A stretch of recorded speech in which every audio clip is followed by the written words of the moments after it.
Welcome to the third part of the lecture. Now, this lecture is about the project manager's leadership style. Now, you are a project manager or an aspiring project manager. What does leadership mean to you? Leading means influencing project team members to achieve the objectives of the project. The objectives of the project are to deliver it on time, on budget, according to the stakeholders' requirement and the design specifications. So leadership is about your ability to inspire confidence and support among team members while they try to achieve the objectives of the project. What we want you to know is that leadership is a social process and involves various interpersonal processes, including motivating, aspiring, communicating, coaching, energizing, directing, persuading, and creating a vision for the project team. So, leadership, as we said earlier, is about power. And it is about also the ability to get things done. It is about power and influence. Now, what we want to understand, power and authority are not the same. Power is the ability or potential to influence decisions and control resources. It is the ability to get things done. Personal variables such as talent, charm, help achieve power. So you could have power without authority, because authority is the formal right to get people to do things, or the formal right to control resources. Only the organization can grant authority. So, can the organizations grant you power? Perhaps not, because power can derive from various sources. So here we're going to talk about types of power. Leaders use various types of power to influence others, because you need power to influence. Legitimate or position power is the authentic right of a leader to make certain types of requests. This type of power stems from one's position within an organization. For example, whether you are a functional manager. If you are a functional manager, you do manage resources. Reward power is the leader's control over rewards of value to team members. This type of power derives from wealth and access to resources, such as the case of the functional manager we talk about, the production manager, the engineering manager, or the finance manager. Coercive power is the leader's control over punishment. Can you punish people? For example, send them home without pay. The project manager typically cannot do this. Project managers typically do not have coercive power. Expert power derives from a leader's job-related knowledge as perceived by team members. Having specialized skills, knowledge, or talent, for example, can give you power to direct the work of your team members more effective and efficiently. So, how about referral power?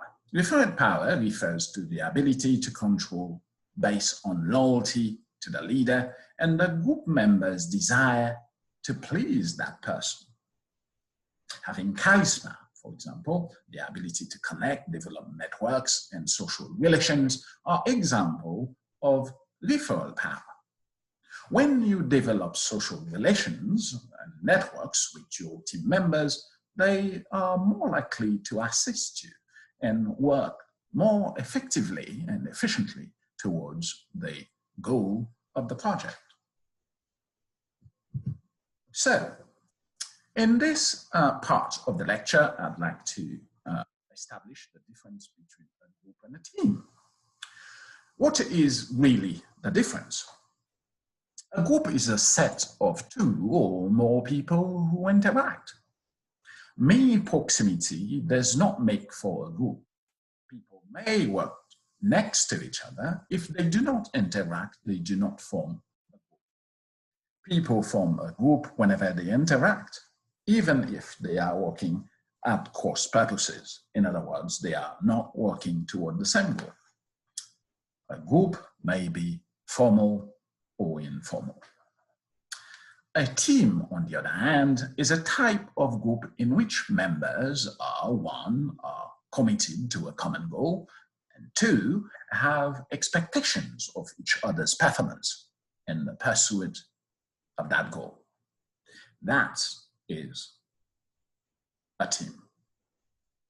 And obviously, there are virtual teams right now, and a lot of virtual teams during the pandemic. A virtual team is a team that uses computer technology so that geographically distant members can work together on a project and reach their goals. That's what we call a virtual team. Now, the project team, therefore, is a group whose members work intensively with each other to achieve their project objective. As you can see, a project team is a type of group, but a group is not a team. All teams are groups, but not all groups are teams. Project team can improve organizational performance if they can work together effectively and efficiently. It is often difficult to form a good team because it takes time for members to effectively and efficiently work together. The smaller the team, the better. Now, you can have a team from 2 to 9. That is the recommended ideal size of a team. As you know, the more people you have, the more complex your communication system is going to be. Now, project team structures. Now, there are 3 key structures that we use in project management: functional structures. In a functional structure, you have a manager and some of his or her subordinates in the same department working on the project. In a functional structure, typically the project is not the priority of the team.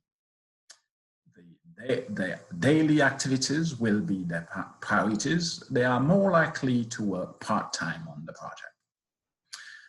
Cross-functional or matrix teams will include members of different departments in different areas of expertise. A matrix team could be a weak matrix structure, a balanced matrix, or strong matrix. The weak matrix is similar to the functional team. The balanced matrix is a structure in which the project manager balances power and authority between the functional manager and the project manager. There is a balance between the two in terms of how they can access resources and how they can make decisions for the project, what types of decisions they can make. A strong matrix is a structure in which the project manager can have more authority in terms of resource usage and the process of the project. And a projectized or project-based structure, you have team members of a project management unit. An example is what we call a PMO. A PMO is a project management office, but sometimes it means program management office or portfolio management office, depending on the organization. So the mostly cited work on team development, the most cited work on team development and team management is perhaps the work of Bruce Wayne Tuckman, a professor of psychology from the University of Ohio, Ohio's State University. Tuckman developed the 5 stages of team development in 1997 or 1970s. So the 5 stages of team development by Stockman include forming. This phase involves introductions of existing or new team members. Storming, team members communicate and collaborate, as well as have arguments, conflicts, and mistrust. So that's the storming phase. In the norming phase, team members ultimately develop a common ground to work together and develop a trust on each other. A good idea is, in the forming phase, to have a team charter. The team charter will help you go faster in terms of going from the storming to the norming stage.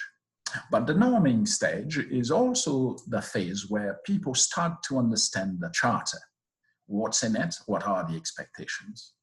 In the performing stage, team members work together towards a common goal of completing the project. And finally, the team adjourns. So in the adjourning stage, the team breaks up and team members go to their respective activities. So, leadership style. Now, the idea is leadership style is the manner in which the project manager tries to influence people. So what we have here is a research that summarizes what this leadership style is really all about. Now, when we talk about leadership styles, we need to understand there are core elements in this. We need to understand the structure and the culture of the organizations. We need to understand the level of power and influence of the project manager and the type of work. And the context, of course, the project is being operated. Now, we said earlier, the level of power and the way you're going to manage people depends on the type of work and the type of people, how you can influence them, the power you have.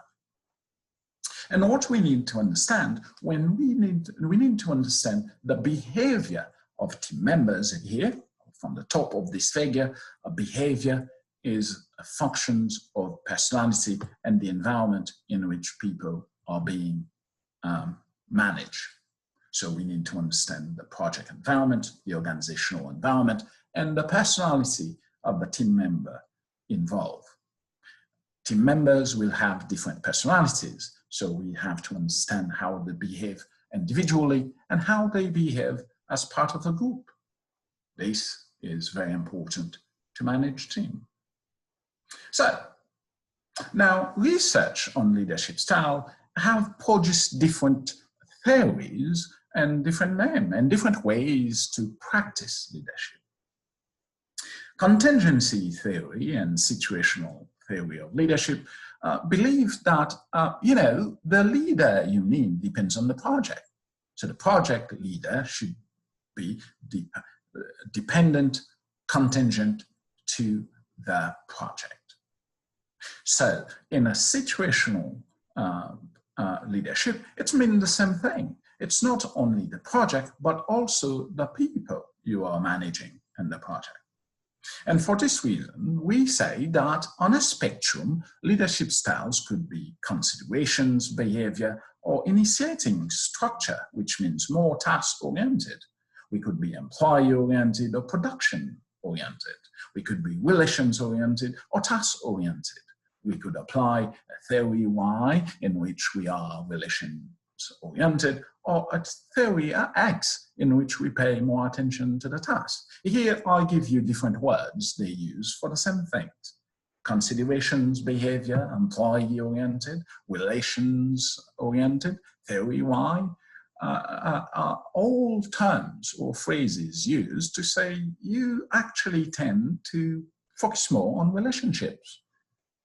Initiating structure, production-oriented, task-oriented, or theory X, are all phrases used to say, well, you tend to be concerned more about the task at hand.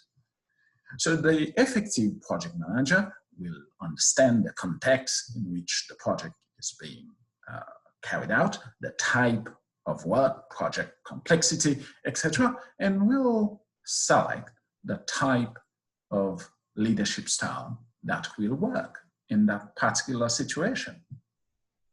So that's our lecture on leadership and leadership style of the project manager. To continue this discussion, please go to Ask the Instructor and post your questions, and I will respond as soon as possible. Thank you very much for watching, and the recording will be stopping.